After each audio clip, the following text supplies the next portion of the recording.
often we see Alchemy University is doing a great job on the dev end. We are Alchemy University is getting more people to begin to code in Web3. But there's this space where a ton of people who don't have an idea of the design. A ton of people don't have an idea of marketing and branding. And at the end of the day, you see people create amazing projects, right? And end up have to shield them. So we'll be going over branding today to see how what makes Web3 projects stand out, how to connect very deeply to your audience, how to connect very deeply to your users. I guess a lot of us here are on build space, right? And I guess a lot of us here too will have built some amazing products.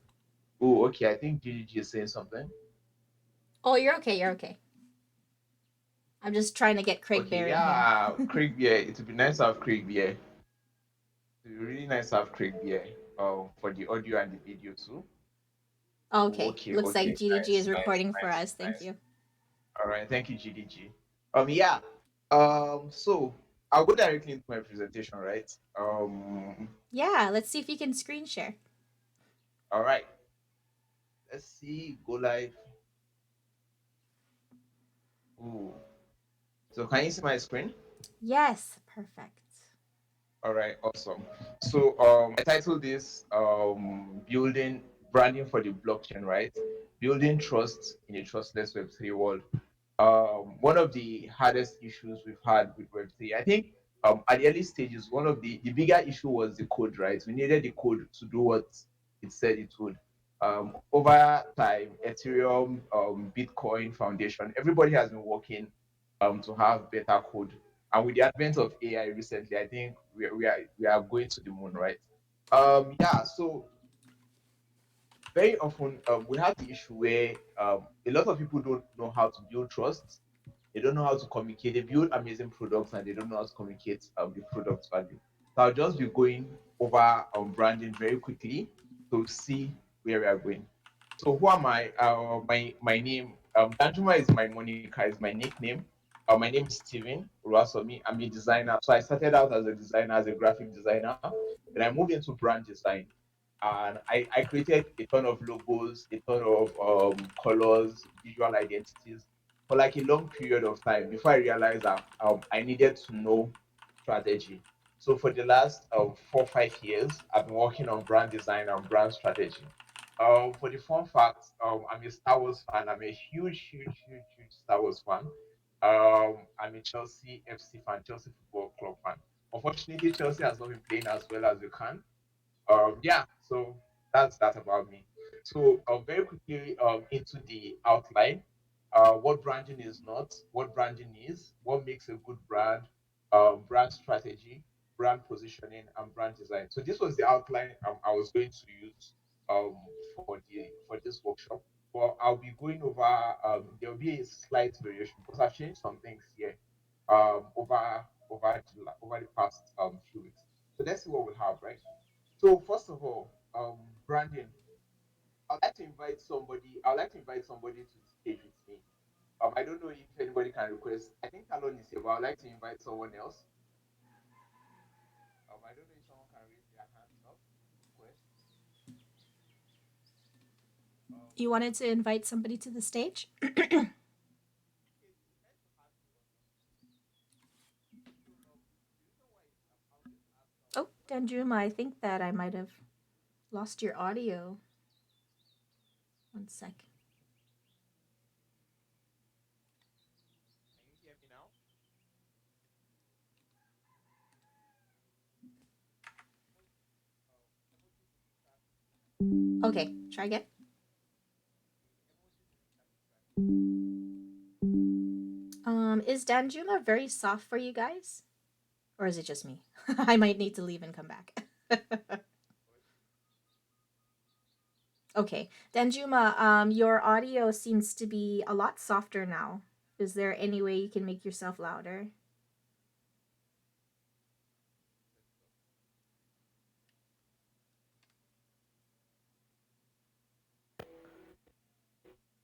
So Woo! Yeah, here we go. okay, okay. I had to take out my headphones. I guess of my headphones. Oh, I see. I see. Yeah. Okay, yeah. So what was the last thing you heard? I was going to ask someone to come up on I was going to Yeah. ask someone to come up on the stage. Well, I think you're already on the stage, so let's have like a conversation. So when you hear branding, Talon, what's the first thing that comes to your mind? I should not Oh, have opened this page on the screen, right? Because I think okay, let's go back here. So when you there's even a fun fact. So what's the first thing that comes to your mind when you hear about branding? oh snap. Marketing. Okay, marketing, nice. Okay, what else? First thing that pops into my head with branding is yeah, Okay. your logos, the things that you present. All right, all right. So your logos, the things you present, marketing. Mm-hmm. Very good. So that's I think that's a bit of a misconception about branding, right? Mm-hmm. Generally so we'll be going over branding now. To see okay, what is branding and what branding is not. So starting from what branding is not. Very often, a lot of people say, okay, my brand is this. We're a confident brand. We're a brand that cares. We're a brand that is building amazing products and all of that. But brand is not that. A lot of people think that your brand is your logo, right? For Apple, the Apple symbol. A lot of people think, okay, yeah, this is the brand. But unfortunately, a brand is not that. A lot of people think branding is advertising, just like buying a Super Bowl ad. They say, "Oh, that's nice branding." While that may be a part of branding, that's not exactly what branding is, right?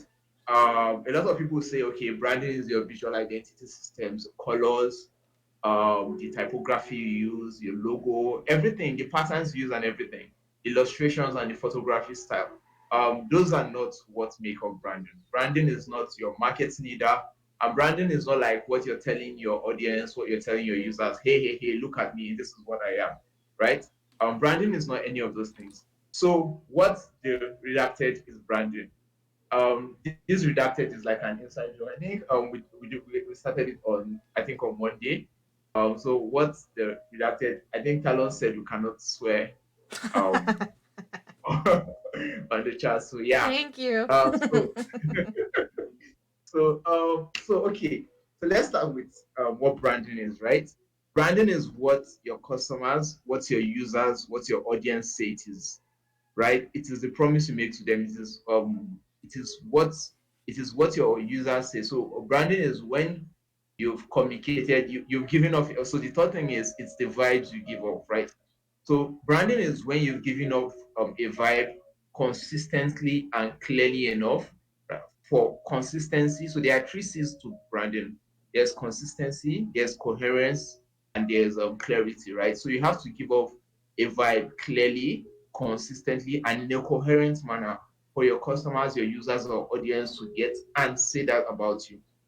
For example, now when all of us think about Apple, the idea we have is an innovative brand, right?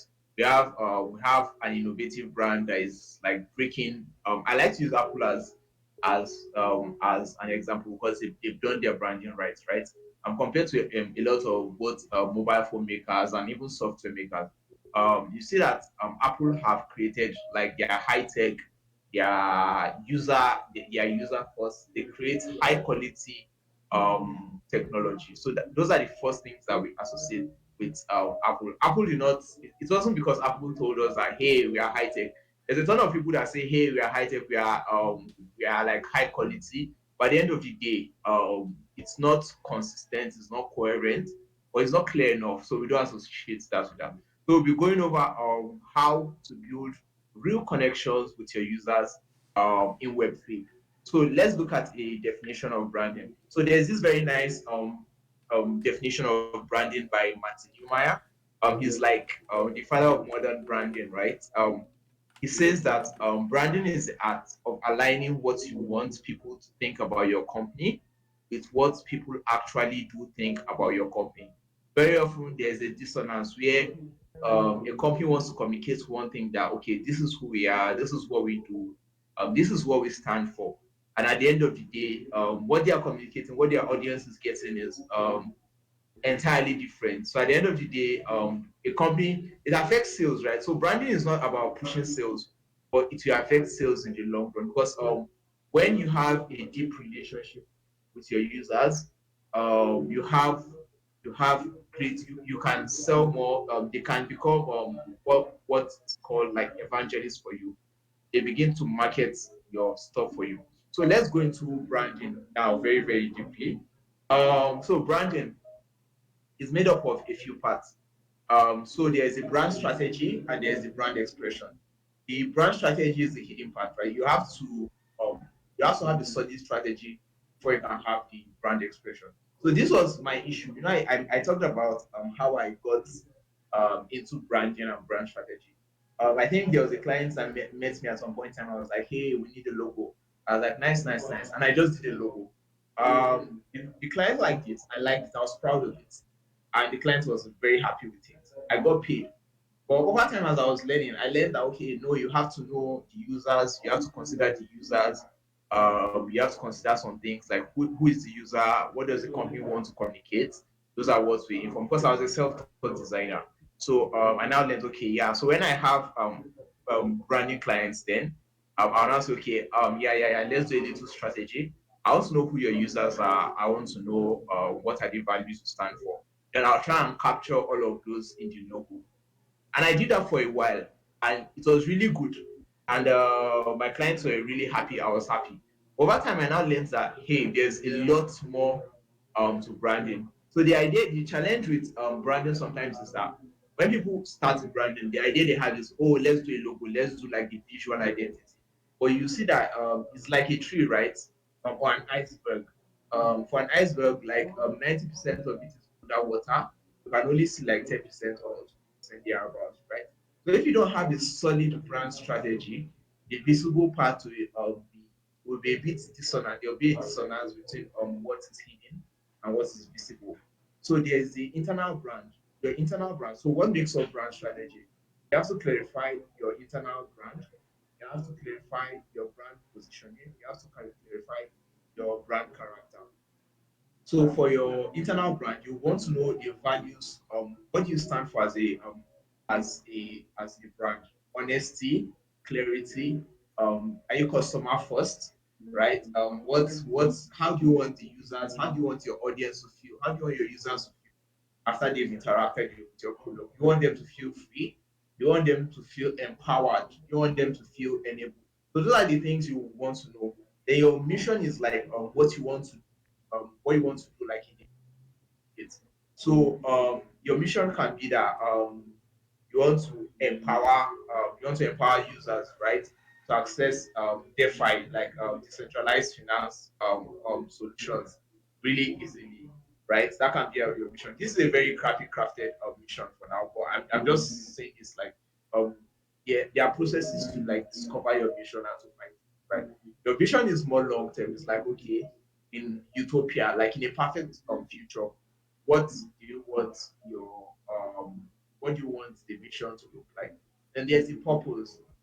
Your purpose is who you are as a brand. So minus the financial, minus of course every business, every company is in it to make money. What's your purpose beyond making money? Right? What's your purpose? So, you know, that's one of the strongest things that I'll give an example. Let's look at Web3. I'll use NFTs for okay, so let's finish the internal brand and I'll get into that. So for positioning, you want to know is like where you hold your audience mind. There's something called shelf space. So every brand has a shelf space that they occupy in the user's mind. Right? Are you like very cheap? Are you like very expensive? Are you like luxury? Or are you easily accessible? Are you like hard to access? Are you like a gated like community? Is it like a gated community or is like free to all? So every brand has a positioning of course it occupies in the mind of the user, right? So you have to know your audience before you can get your positioning right. You have to know your competition. Like that's a very important part of branding, right? You have to know who are you competing against. Who not competing per se, but yeah, you want to know who else is in your category, right? For example, if I was creating a centralized exchange, I would like to know that okay, Binance is my competition. I would know that Coinbase is my competition. I know Kraken, I think KuCoin, um, Bybit. Like I know those are my competition, right? So I'll need to know that so I can know okay, where is by where is where is Binance positioned, where is Coinbase positioned, and how can I get a positioning that I can own, right? So the idea of brand strategy is to get a positioning that you can own completely.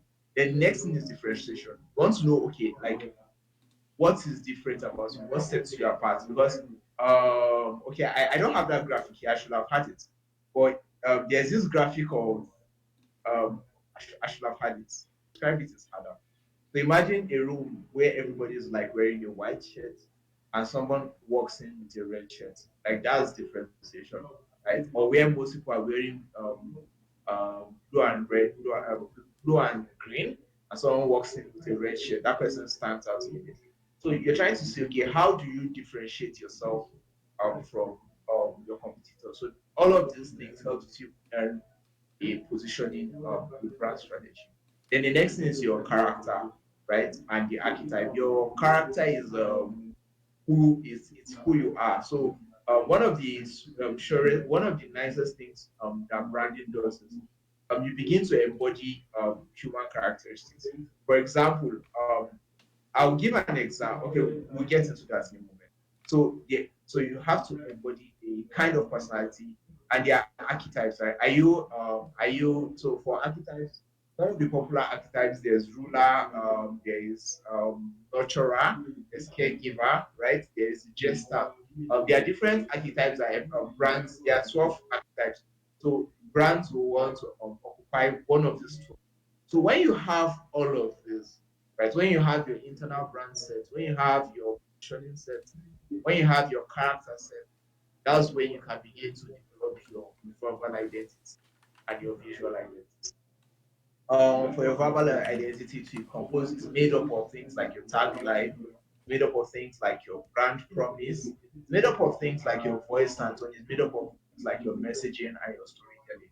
Right? Your tagline, I think we know what taglines are. Nike is just do it, right? That's like popular tagline that I think everybody knows.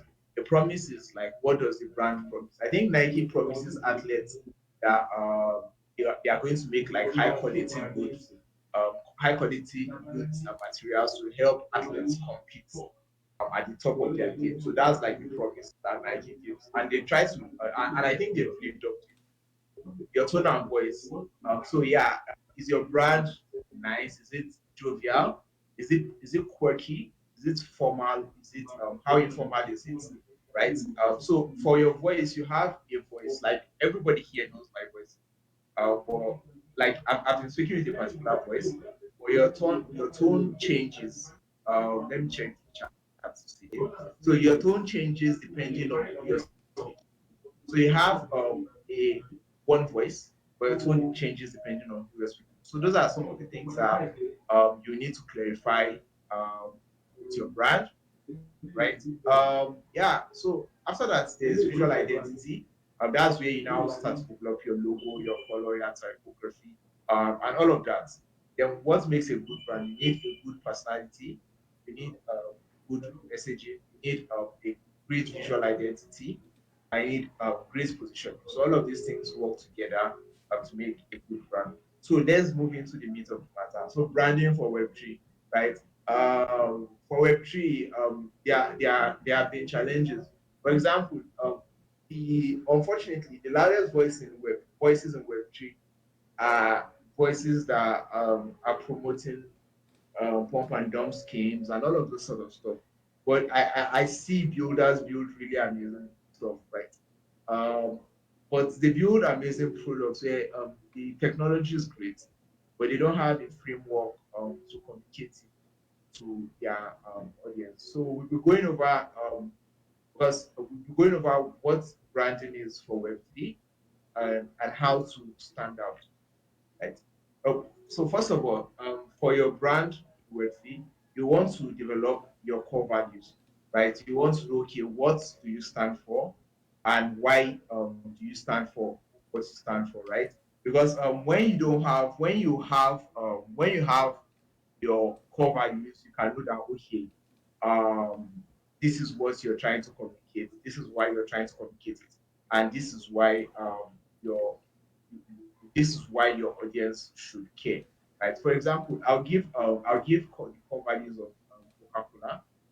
Coca-Cola's core values are number one, leadership, right? The courage to shape a better future, collaboration, leverage collective genius. I think they have integrity, say be real. They have a core value of accountability.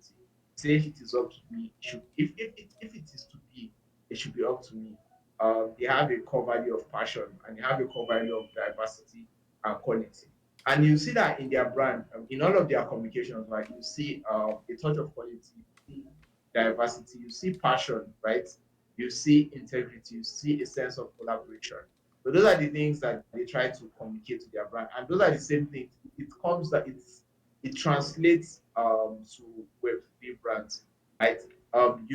You need and ideally it's very nice to have it as a sentence. So, like a keyword and a sentence that describes it. It's like, okay, integrity. Integrity means being real, being transparent. You can have excellence. So, what does excellence mean? It means like we put the highest quality of work into everything from the documentation, right? So, if you're going to whatever your product is, if it's going to be devs focused, it has to have like a great documentation. Documentation has to show that okay, yeah, it has to show that touch of excellence. That should show transparency. It has to you have to be able to communicate all of your key values right across the touch points. So the next thing is your mission and vision. This will vary for different companies in Web3, obviously. You need to know, you need to clarify. These are things, there are systems to cover all of this. You need to know, okay, what is your mission? What is your vision for the future? That's what do you want to do in the medium to short to medium term, and what is like your vision for the future in a perfect world, right? So these are things that anybody building in Web3 you have to clarify this. While we are focusing on the product, right? There's this theory I believe. A lot of people will say, "Oh, wow, no, no, no." When the only tool you have is a hammer, everything starts like a new, right? So I see a lot of them say, "Oh, I need to ship products. I need to add more features. I need to." At the end of the day, if you can't communicate things like your value, your mission, your vision, you just get people that are one-time users. At the very beginning, when people created when OpenSea was formed, they had like some cool values. They had some cool values. It showed that they cared about the artists, they cared about collectors, and that was what made them grow. Right, that was what made OpenSea. At some point in time, OpenSea began to lose that, and it was as if they're trying to go for profits more. And you see artists started complaining. There was a time that a ton of artists were boycotting were attempting to boycott their platform and moving to Blur, moving to Rarible, moving to everywhere. Like when Blur was launched, everybody was really excited, right? But unfortunately, Blur has not been able to uh, earn that space. There's a ton of stuff Blur could have done to quickly because at any point where users are dissatisfied or the audience is dissatisfied, there's an opportunity, there's like an empty throne per se, but there's a poorly occupied throne. And with proper branding, not just products, you need to have a solid product, but proper branding with proper position. You can position that, oh, hey, we know that you have this. One of the things you need to show is care, right? With community, you need to show that, oh, hey, we know that you have these problems and we are here to help you. We are here to help you solve these problems, right? Those are that's that. You need to have your personality clear. What's your personality, right? For example, you need to, for example, let me use NFT collections. I don't know how many of us know the MFR collection. Yeah, I think for me it's my favorite project. Right? I think that maybe that's because that's the only project we deep into. The MFRs, I'll use three. There's the MFRs, there's the noun product. I think I'll type this into Discord so I don't miss it. Yeah, nouns, apes. etc. So these are three projects that we're looking at, and the three of them have three distinct personalities. The MFers are like irreverent, right? The MFers, they like to have fun. They use a lot of memes. Like I think the entire NFT community, but the MFers are like irreverent users of memes. They have like CCO where everybody is free to create whatever they want to create. You hear taglines like MFers do whatever they want, and a lot of people don't know this, but it was one of the it was there was this message. MFers only took off after Satoshi with an ART. He published an article on mirror.xyz talking about what the MFS project is and how he came about it. And that was what made people really build like close brand connections with the MFS. And he made the whole project really moon. That was when I think then it was about 0.15 ETH. I think overnight it jumped to like 3 ETH. I think, and I'm like in a short while, in less than a day, it jumped to 3 ETH because of that publication. People were able to connect to it. Yeah, this is human. This is what's what. And throughout the beer market, you see there are a ton of projects that started and there are projects like they had a solid brand. Projects like what's the name of this project?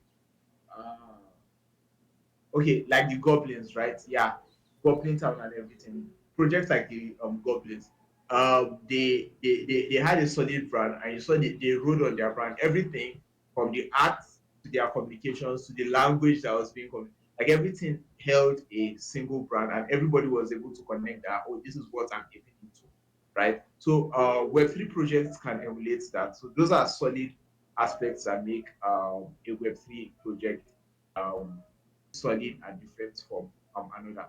So that's like personality. You need to know your tone and voice, right? You need to know how formal you are, how informal you are, what kind of words you use to communicate particular things. You need for your target audience Web3. One of the very interesting things I hear when I deal with founders is um, you don't have they say what's your target audience? They say everybody. When I hear everybody, I'm like, oh no, wait here. Everybody cannot be your target audience. The clearer you can define your target audience, the better you are able to connect with them, right? Yeah, you need to know your competitors. I think I covered this deeply enough. Who are you competing with? Where do they occupy in your users and your audience's mind space? It's like shelf space. Where do they occupy? Are they cheap? Are they affordable? Are they friendly? So those are the things that Web3 founders will have to take cognizance of. Then you need to work on your messaging and your verbal identity, right? So you need to know, okay, what are your messaging pillars? What are you trying to communicate? How are you going to communicate? And you need to know channels too, because one of the interesting things is you know where your users are. I'll give an example of where messaging works well.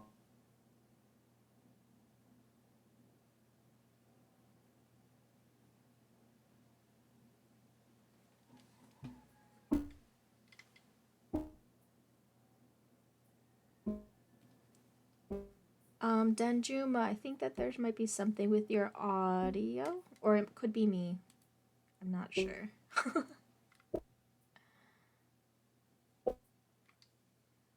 It's a bit choppy. Very well in Web3.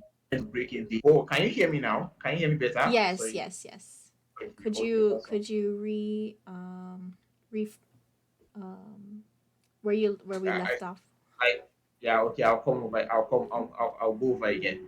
Yeah, so I was giving the example of great messaging and how messaging can affect how users adopt your product. I'll use the example of Polygon and Reddit, right? For a while when NFTs came out, a lot of some people were drawn, right? Especially people that had like an old gamer culture. They started using NFTs, and it was pretty cool. But there are a lot of people that were like, I can't pay $10,000 for a cartoon monkey. and it was really interesting. There are people that absolutely so NFTs were like there are people that absolutely hate NFTs, and there are people that absolutely love NFTs. Like there was no in between. There was nobody that didn't give a shit. There were people like that really loved NFTs, and there were people that hated NFTs. And unfortunately, Reddit was one of those places, right? A lot of people, bought apes. Everybody tried to sell on Reddit, but nobody was successful. How did Polygon do it, right? The first thing they did, they used messaging. Right, the first thing they said is, they called NFTs digital collectibles. They call them collectibles, and they also created like crypto wallets that Reddit users were not going to touch normally, and they called it a vault. So they call it like a Reddit vault, and they call the NFTs digital collectibles. And overnight, the Reddit Snow, everybody in Reddit was paying I think $8 to buy snows. They were buying digital collectibles. I'm sure if they had branded them as like NFTs, people would have always crypto people have come again and they would have avoided it. And as a result, like a ton of like I mean a ton of these collectible NFT collectible channels, right? Because they are called collectibles, you see a lot of Reddit users are still very active buying snows, buying snows, buying NFTs basically. But because they are called collectibles, they are fine with that. So that's just a little tweak in the messaging, right?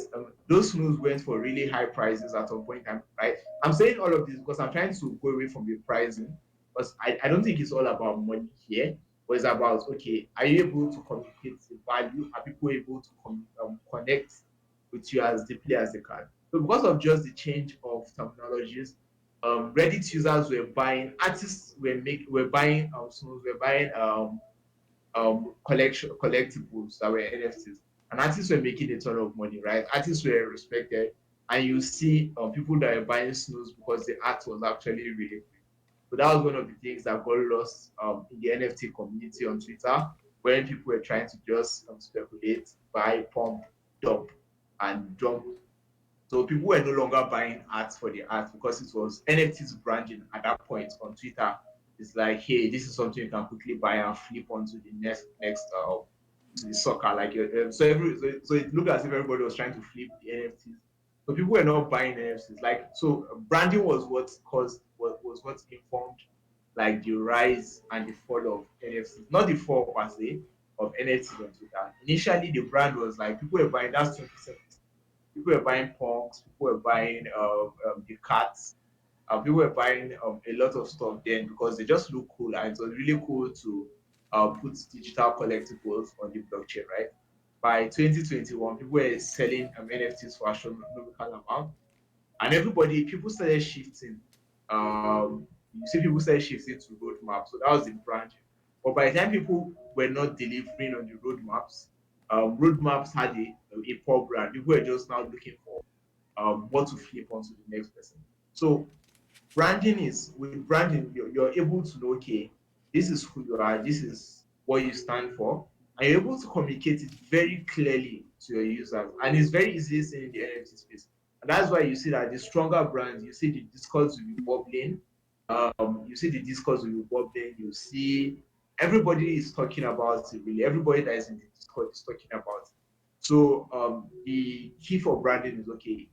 Like I say, you need to know your unique voice. You need to know who cares, like who will care about that unique voice. I need to know how to communicate that message in a way that will make it stick. So that's like the core of branding. So visual identity is like I think you would have noticed so far, right, that I hardly talked about logos. I hardly talk. I'm a logo designer. I'm a brand designer, right? But I try to stay away from identity design, the visual identity design, because very often people focus on the visual identity design, and you see that what the identity is portraying is different from what the brand actually wants to stand for. I've talked with a ton of founders, right? I don't have the slide here. I think I turned it off here, but I would have because it was speaking off. But there is this. Okay, I'll quickly I'll add it. Okay, let's just let it be. So there is this your branding, what makes your perfect brand, right, is what does the founder stand for? What are the values that the founder has? What is important to the founder? And second, so imagine two circles, and the second circle is like a set, right? What does the audience want? What does the audience appreciate? Then branding is where the audience and the is the intersection where what you stand for is also intersect with what the audience care about. So you can say that, oh, your let me give an example now. I'll give an example with, well, I should use a Web3 example. Let me see. Okay, so I'm in Africa, right? I see a ton of people say, oh, we're trying to create, we are trying to make um, um, crypto services more accessible for Africans. And I see some kind of pricings. And I see some sort of pricing like, okay, if you're going to use the app, you need to pay such an amount of money. And I look and I say, okay, generally, while these are the things you stand for, they are not things that Africans would care about, right? And because of that, you see a dissonance. You see the brand is a solid brand, but it would have been better off targeting another audience, right? So because of that, you need to know, okay, what do you stand for? How do you communicate this visually? How do you use your imagery? How do you use images? How do you use your icons to communicate this? How do you use your illustration? How do you use your typography? How do you use your colors? Like all colors have different meaning. For example, now I can say red. When I say red, the idea you have generally is danger, right? Generally, red is for danger. It's like it's for alertness, like the alert, like watch out. Green is for growth. Of course, these colors and their meanings change over time, but you need to know some of these things. You need to know, okay, what are you trying to communicate with your brand? Um, you need to know your values. You need to know like your brand strategy before you come to the visual identity. So that's that. So those are some of the things um, that's what visual identity connotes. Yeah. So the next point I want to talk about is building a human brand. Um, um, in the past, in like the 90s, in the past, people brands were communicated by being corporate, being formal, right? People just listen to TV, listen to the news and read newspapers, and that was all the information they had about brands. But now with the advent of the internet, right? You need to have a human brand. You need to have human characteristics. You need to speak like a human. Of course, it does not mean you're playing all the while, right? People need to be part of your story, and that's why one of the strongest parts of branding is storytelling, right? How do you use storytelling? You need to show. So, okay, so for most products life cycles, right? It starts at a point with just the founders or the founder if it's just a solo founder. But it starts with just the founder. At that point, it's early. You should be able to build a strong brand. You have to interact very closely with your early community members, right? Find ways to keep your community engaged. You reward the most active community members. Like your founder should be good vibe. You should be easy to interact with, right? You should be easy to communicate with. Your users want to know that, okay, this is who we are talking to. This is who we are, right? Then over time, you will begin as the company expands, you begin to have like a comms team. You begin to have like content creation team, and so this is now where a lot of people make a mistake, right? They just hire anybody. You need to hire people that will be able to onboard to um, communicate your essence. There was something that Faza did on Build Space, and I thought this was pretty amazing. When he wanted Faza on Build Space, I don't know how many of us are familiar with Build Space, but if you are, I think this example will make a lot of sense, right? Further, they needed a social media person to handle the socials for Build Space. And Further was like, hey, we need a socials. If you're interested, let us know. And there was this guy that applied. He applied with a video. It was basically like a shit post video, right? Because of the shit post video, Faza really connected to it. I think the guy was doing some push-ups and all of that. Faza really connected, like, yeah, this is the kind of vibes we want at Build. So those are the important things for for Web3 founders to do very early, right? You have to find mods. When you're getting mods, get mods that embody your vibe, get mods that embody your brand and your values and all of that, and have like an onboarding session, right? So that they know, okay, this is who we are, this is what we are trying to communicate. Other ways you can embody human brands. These are things that I think we all know. You can use AMAs, right? Ask me anything. You can use hashtags. You can show behind the scenes, right? You can show exclusive footage. So one thing with companies and that separates companies from humans is companies try to be perfect. Companies and robots, they all claim to be perfect. Well, for humans, we know that we have days where we are laughing, we have days where we are crying, we have days where we are in pain, and we have days when we are over the moon. So when your audience follows you through all of that journey, when they know, okay, what you're having for, not exactly what you're having for breakfast, they know just those type of things, like take them behind the scenes to some extent. If you're creating art, show them how you created the art, tell them your progress, right? So it's one of the things. So this is now psychology, yeah. Psychology is like one of the reasons you see parents. This is my theory. I've not read it anywhere. One of the reasons why parents connect deeply with their kids, or kids, let's use kids. Kids connect deeply with their parents. No, I think parents with kids makes more sense. Right? It's because you get to watch this kid grow from this thing you give birth to 1 month, 2 months, 3 months, 1 year. So you've seen the child's growing process, right? You know the child's pains, you know the child's fears. That's what helps us build human connection. For example, now imagine you are dating someone, and the only thing you ever knew about them was the only thing you ever knew about them was like their good moments. They always came perfect. Everything was always good, right? It's there's less of a human connection you can develop. But when you've seen someone sad, you've seen someone happy, you got someone flowers, and the person was excited because of the flowers, and you've seen someone have a bad day at work and not want to talk about it and had to change it. Those are things that build human connection, right? So for brands, you have to find systems both with your marketing materials, with your advertising. So, when I said all of these things are not what brand is at the very beginning, it's like all of them are joined together, right, to make brand, but none of them individually is brand. So brand is not about marketing. Brand is about really discovering, okay, who you are, what you are, and being able to communicate.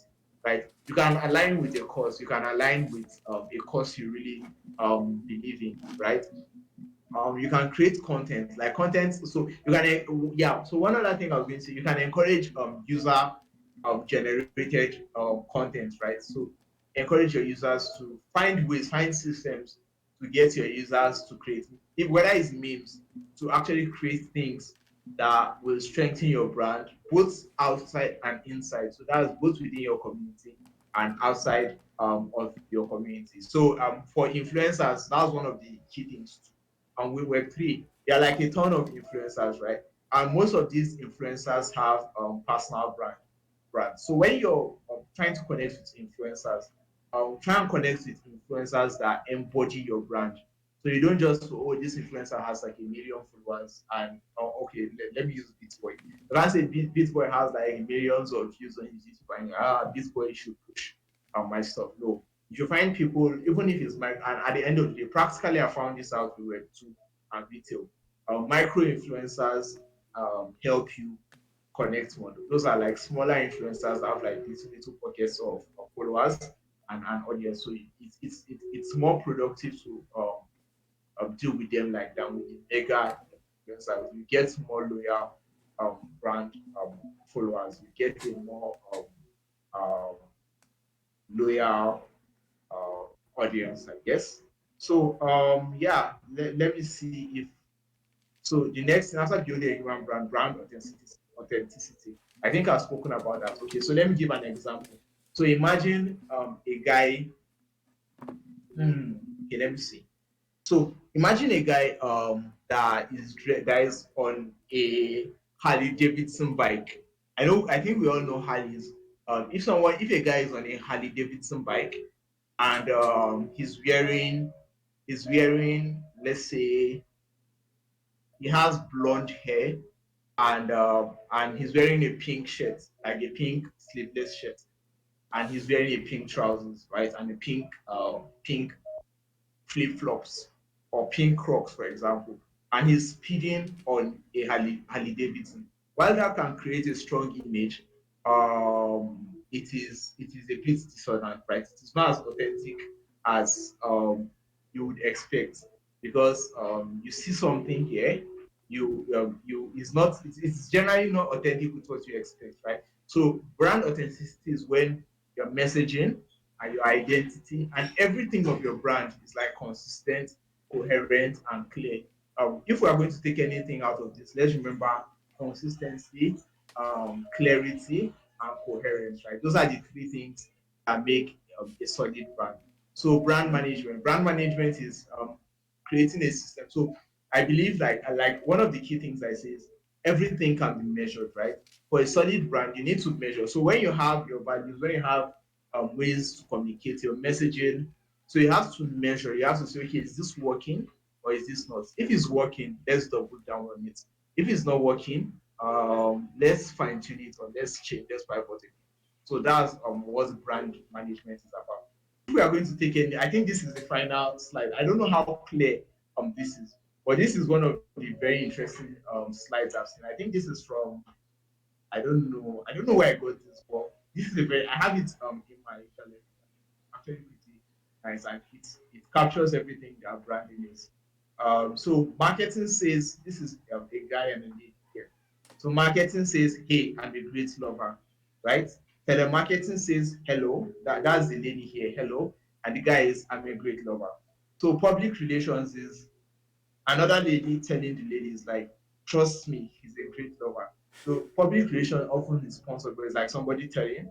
Then advertising says, I'm a great lover, I'm a great lover, I'm a great lover, right? Then graphic design just uses like before to communicate that okay, I'm a great lover, right? But branding is now when you're able to convince your audience and your users, I understand you're a great lover. For example, when ladies generally think of Brad Pitt, they oh like yeah this guy is hot, right? What makes him hot? Like so, what makes him hot basically he has been able to build a consistent brand image around all of that, right? That makes people now say, oh, this is who they are. So at that point, your users, your audience become your evangelists, and they're able to communicate who you are for you. So because of this, actually, you get to spend less money on marketing. Right? You see founders build, and the next thing is like, they're trying to get marketing dollars to shield, to advertise on everywhere and market and promote on everywhere. But if you develop a solid brand and you grow very organically, right, you have users that will be able to market um, whatever you're building for you. So thank you very much for having me. Sorry for my internet problems and everything. But I hope I don't know if there are any questions. Thank you, Danjuma. Yeah. So a few Thank questions. you. Yeah. So Okay. I wanted to check with Ome one. They did have a request to speak, but I'm not sure if they Okay. had a question or not. Um, if so, let us know. I don't see him down here, so I'm not sure. But Okay. There's no maybe can reach request. out to GDG and double check if you still want to Okay. go up on stage to ask. But otherwise, I have a question for you. Okay. Yeah, yeah, yeah. I would like to have it. So when you say, let's see. So would you say, for example, if we were looking at Lens Protocol, because that one has Okay. like a very clear and consistent, I would say it's a very clear and consistent branding. What are your Yeah. thoughts on Lens? I don't know if you have access to Lens or not yet, or if you know about Lens. And I do know about Lens as a matter of fact. I think they have a solid brand. Um, their color scheme, I can't remember now. I think it's a sort of peach or orange, right? Their brand is a solid, like from the design aspect, right? And they say that they are trying to build a community. And you see, one of the key things I think tries to communicate is like they are building an authentic community. It would have been very easy for Lens to say, "Oh, we opened up invites, like anybody that wants to join should just join Lens, and let's get to like a million followers." So um, those are things that are like vanity metrics, right? You see everybody that gets access to lens appreciates it and knows, okay, yeah, everybody that gets access to lens usually requests it, right? So when you're there, you know, okay, this is this community, this is the social media platform, and this is what we are trying to build, and everybody is actually truly a member of the community. So they've actually built a solid brand where people are actually like, oh, Lens is actually a cool protocol. Um, Lens is so I think they've been successful as a brand. Oh, very cool. Awesome. So yeah, yeah. So, would you say, since a lot of the people here in this space are more on the dev side, Okay. why is it important for them to think about branding when it comes to their products in Web3? Oh, that's a great question. Yeah, so for devs, it's very important to think of branding, right? Number one, um, for devs, usually when you start out, you don't have like a ton of money. You don't have Apple money. You don't have Google money to run like so many ads. So you need to maximize your resources, right? So with solid branding, when you have a solid brand, you can begin to build a real community. You can begin to build like real audience, like your key users, your early users.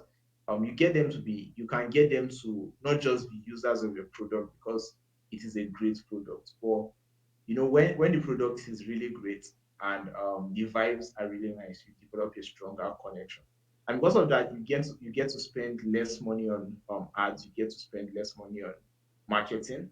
And when you do that, it means like you save costs and you build stronger connections.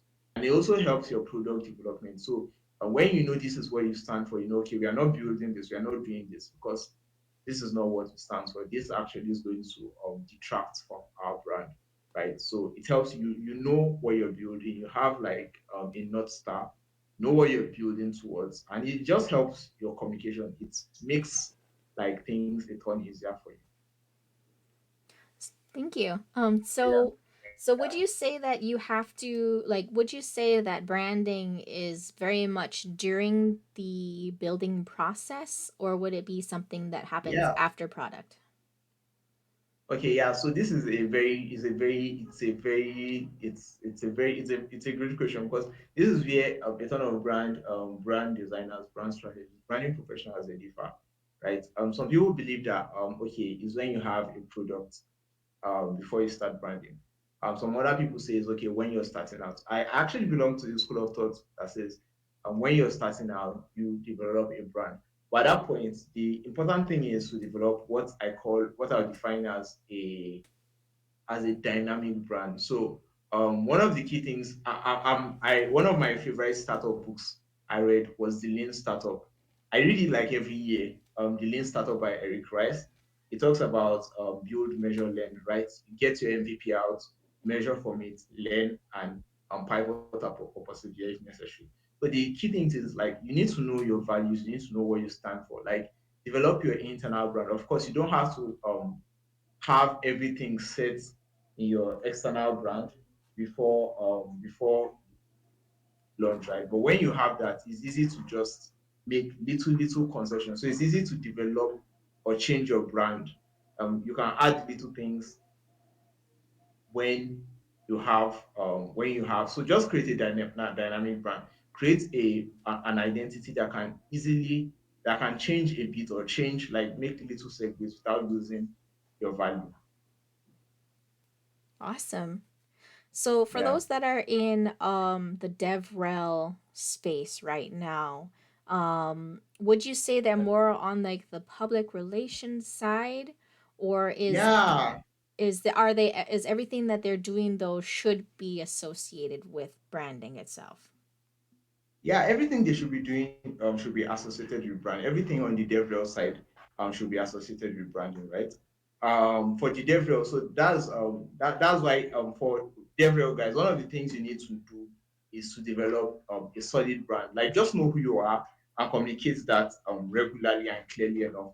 And it helps companies that are building, right, know how to relate with you. So when I'm building, for example, I know I can go through like a DevRel's LinkedIn page, I can go through their Twitter page, and know, okay, this is who they are and this is how they connect. And when I see their page, I know, okay, this is how it makes sense. This is how it can work together. So yeah, building DevRel connections is actually an branding, especially for webs where we are building a ton of dev related products. Cool. So for so you said that even though they're like the techs out there, the devs out there, what if they're really wanting to push product, they don't really care about the community side? Oh, okay. So well, and for that, there's not much you can do. But at the end of the day, one truth is, I don't really separate product from from branding, right? So pushing products is not the issue. So that's why it's different from advertising. So branding informs how you push products, right? Branding does not mean, okay, you're pushing values instead of pushing. So it's not an, I don't see it as an either or. It's not like opportunity cost. You don't have to abandon one for the other. Branding just informs, okay, this is how we are pushing products. Not that branding does not say, oh, we are not pushing products or anything. I don't know if that makes sense. Yeah, yeah, it's like it's all encompassing. It's part of the product, Yes, so you can't separate yeah, it. it's part of it. Yes, it's part of the product. Got It it. informs how you communicate. So branding is like a communication. So you can have branding just helps you inform. It informs your communication systems. Cool, cool. Very cool. I know we're wrapping up at the hour now, but I do have like a few more questions for you. Okay, Yeah, okay, I always have questions. Ah, okay. No, no, I always enjoy. Sorry, I'm moving a bit because of the network. yeah, yeah. So let's see. I'm curious. What do you think of Alchemy's branding? How as an expert on branding, how has Alchemy done with their branding? Okay. Alchemy has done really well, right? For one thing, I know. So one of the aims of branding is like to be top of mind. Can you hear me very clearly?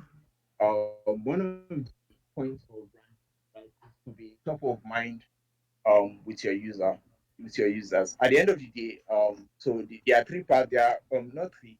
There are a couple of parts to branding. One, you need to communicate to your target audience, like, okay, this is who we are, this is what we do, this is what we stand for. Then you need to communicate to the general audience. That's people that will probably never use your product. So that so for example now, I can meet a marketer and ask the marketer, hey, I want to learn Web3. Where do I go to? And they say that okay, go to Alchemy. Like Alchemy is really great, right? That's one of the cool things. So that's where branding comes in. Like everybody already knows, oh, Alchemy has like this great system um for um for learning. So for me, I'd actually say that the Alchemy University has a stronger brand than Alchemy, like Alchemy, the dev platform. Everybody that talks about Alchemy, like the university has been very, so that learning, although it's like a pipeline from Alchemy University, like to Alchemy, the platform. But I still believe some stuff, some things can be done, especially on the Alchemy parts to like push the main Alchemy product, right? Separate from it. But I think the investor has a solid brand and slightly stronger, clearer, and consistent brand than the Alchemy platform. I don't know if I'm clear. I don't know if Yeah, that makes sense. Yeah, yeah. yeah, Especially for those that are not techie and stuff like that. The university is straightforward, right? You come here to learn yeah, Web3 type of thing. yeah, yeah, Yeah. yeah. Well, that's very So cool. that's like yeah, yeah. Very food for thought. So when it comes to Thank you. Web3 itself, because technically no Okay, one owns Web3, no one, yeah, you know, we're all just part of Web3, but we okay, seem to all want to label Web3. yeah, So what are your thoughts on okay. that? I may need a bit of clarity on that question. Like I'll need you to clarify a bit. Sure, sure. So Okay. I guess because I guess we all want to kind of put Web3 into a box. Right now Okay. it's a beastie thing. So like there's the Web 1, Web 2, Web 3 concept that's Yeah. going around about, Okay. how Web 3 came Okay. about. Somebody out there in the Okay. universe claimed the term Web 3. Okay. you know?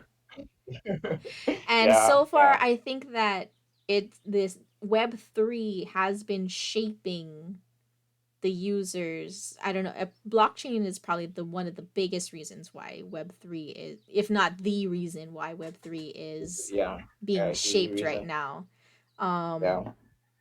what are your thoughts on something that is just so organic and Yeah. dispersed when it comes Yeah. to, So a non-centralized everything, and like Web 3 is its own living yeah. entity pretty much right now? Yeah, where everybody web three basically like gives power to everybody. Anybody can build what they want to build and say what they want to say. Like nobody has like there's no singular point of governance, right? So how does branding work in a space where everybody has a voice and there's no consensus on what it is or how it works? Is that, I don't know if that's your question. Yes, yes, yes, exactly. Okay, okay. So personally, I think this has been one of the biggest. I think the challenges. I think so first of all, there are leaders in this space. People that are building the biggest products, people that are building the most popular product. One of the wisest men I know said a very wise thing. He said that's Spider-Man's that he says with great power comes great responsibility, right? So it's the same thing with it's the same thing with Web3, Mm. where there's a lot of responsibility. I think the right message should be passed across. So I'll give you a very interesting story, and this is a personal story. I heard about the blockchain, I think very early in 2012, 2013. I heard about Bitcoin. Everybody was like, this is the future of money. The next 10 years, this is what everybody will be spending. Nobody will be spending the US dollar and everybody will be spending Bitcoin. And then I just felt this was silly. Like, why will nobody was able to convince me, like, why this is why. So I never invested. I didn't give a crap. I didn't touch Bitcoin. And 2017, there were a ton of my friends that have got Bitcoin early. All of them were like making a ton of money, and they were like, hey, they sold up their Bitcoin. That was the 2017, and everybody was really excited. And I was like, oh wow, I've missed it. So that was all I knew about Bitcoin. Like Bitcoin was something that you buy, and after a while, it becomes like more valuable and you sell off. And I just felt I missed up. Till 2020, there was the next bull run again, and a ton of people made money, and there was a lot of noise too, right? And it died down. Then 2021 was when I really, really got involved in crypto or the blockchain. That's when I like got hands-on involved. I'm a designer and I create and I illustrate. So I was like, what happened was I saw people selling. I first started seeing board apes and punks on PFPs on Twitter, and I was like, this stuff are really cool. And I picked one PFP and I set it as my. I downloaded. I right click save basically. I set it as my PFP, and someone was like, "Hey, guy, you bought an ape. You must be really wealthy." And I was like, "No, no, no." I just saw it and I like. They said, "No, that's not how it works." And I'd been seeing NFTs all over, but I didn't care to really research about it. So that's when I went, okay, let me read up what these NFTs are. And also, this is really cool. So you can store information on the blockchain. You can store immutable stuff, right, on the blockchain where ownership can be tracked. Then I started learning about dApps, decentralized. I started learning about DeFi. I started learning about decentralized organizations. Like everything just made sense. It was like a red pill moment, right? It was like I got out of the matrix. So it was Hmm. like it was a red pill moment. So I just You saw became woke. life. Yeah, I became woke basically. I think that is it. So I became woke. I was like, okay, so this stuff is not just about like tokens. It's not all about the coins and everything. Like there's a ton of really great stuff. There's a ton of actual utility that Web3 can be useful. Unfortunately, so this is now a challenge. Sorry for saying this here. I don't know if this is a nice thing to say here. but I think I'll say nonetheless. For example, some of the loudest voices for Web3 are people that are promoting pump and dump schemes on YouTube. You Mm-hmm. see that, I'm talking about external facing. You see people say, "Oh, buy this coin. It's going to 100x. It's going to 2000x," and it doesn't make sense. Like, I wish there were more people that talked about the tech than the pump and dump scheme. So I think, if more people, like when you build a product, like I think responsibilities of builders, like to communicate, okay, this is like really what is cool about what we are building. This is the difference we are trying to make, and because of that, people, whoever you attract, right, you attract the right audience. So, for example, let me give an example. You see, with so it's motives sometimes, right? I sit with NFT. Don't mind me for using NFT, but I think those are like universally understandable projects, right? You see NFTs. There are NFTs that are talking about price all the while, and they are like, oh, this thing is going to. We are just getting started. The NFT we are going to get to. They are talking about floor price all the while. This is going to get to 2 ETH floor price. Going to get to 1 ETH. Like, when you talk about price all the while, it shows that, okay, like, we are not building something amazing. We're just trying to sell. Like, we are. It's basically a Ponzi. I have this belief. I don't know how right or wrong it is, but when I see people talking about strictly price, it is a Ponzi. It's like trying to drive up value and just sell it off to the next person. But the NFT projects that have been successful, the NFT projects that have had long term values. Like, if I ask, what are the most popular NFTs projects, I don't think anybody can mention three projects. I'm mentioning the board apes and and the and what's it called, and the punks, right? The crypto punks, I think they're free, or they were very cheap. I know they were not expensive when they were bought. People that bought them just bought them because of they just like them. They bought the apes to the same thing. Sappy seals, the pudgy penguins. What drove all of these brands? What drove their value really was not exactly their utility, but the brands. Like, they were focusing on, okay, we are doing amazing shit. We are building an amazing community. I think that was one of the main things that got me interested in NFTs. Like, there was the WAGME, there was WAGME, there was not gonna make it, there was not fine. Like, all everything, all the slogans, all the abbreviation, everything got like everybody to become a tighter, saw a community where people were looking out for each other. Everybody was just vibing and having a good time, right? So that was what attracted people. So I think the honest right lies on builders, right, to create a solid brand. When you create a solid brand, you attract the right people. As you don't get people that are just trying to flip. I'm talking about NFT projects, for example, but it can be applied to other things you're building, right? When you attract the right kind of people early on, they communicate the right values, and because of that, you attract more of the same. So you build a very strong foundational brand. It's like building a house. You need a solid foundation before you build um, the top.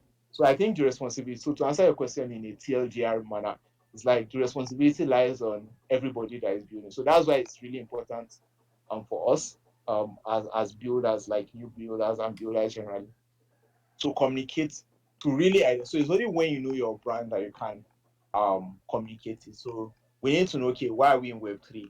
What are we trying to do? Of course, if you're just trying to make a buck of the next man, I think that's fine, but that's wrong. But okay, then do whatever you want to do. But if you're trying to build something valuable, then I think you need branding to know, okay, this is what I'm trying to, this is why I got into this is what I'm trying to do, and you communicate it to the right set of people and have them. So it will help give Web3 a better image overall. Yeah. That's fantastic. Thank you so much. And I think Yeah, that thank with that question, we're going to wrap up this space here. you. Okay. Um, so thank you Thank all you. for coming. I hope that this was super educational and fun for you guys. I definitely learned a lot. Especially because my answer in the beginning was wrong. um, Yeah, you're not I showed that I was representing the people that didn't know what branding was, right? Yeah, So yeah, you did. yeah, so this is fantastic, and TLDR, use branding in your product, your minimum viable product, because that'll help you in the long run. or even in the short term. It just helps you. It's just important. So go do it. Go use it. And then when it comes to Web3, just make sure we are the voice of Web3. So if Web3 is having a bad rap and stuff, then we got to be out there and changing that. So that's amazing and that's awesome. And Danjuma, thank you so much for hosting Yeah. this space for us today. Yeah, thank you for having me. It's been really nice doing this too. Thank you for having me. Thank you for the opportunity. Yeah. Oh yeah, no Thank you, problem. Alchemy too. Thank you. Yeah. Yeah. All right. Thank you to everybody. We're All going ahead right. and close this space now. We'll see you guys all at the next Designers Guild workshops and all that jazz. So take care, peace, love, and Web3. Thank you. Bye bye. Bye.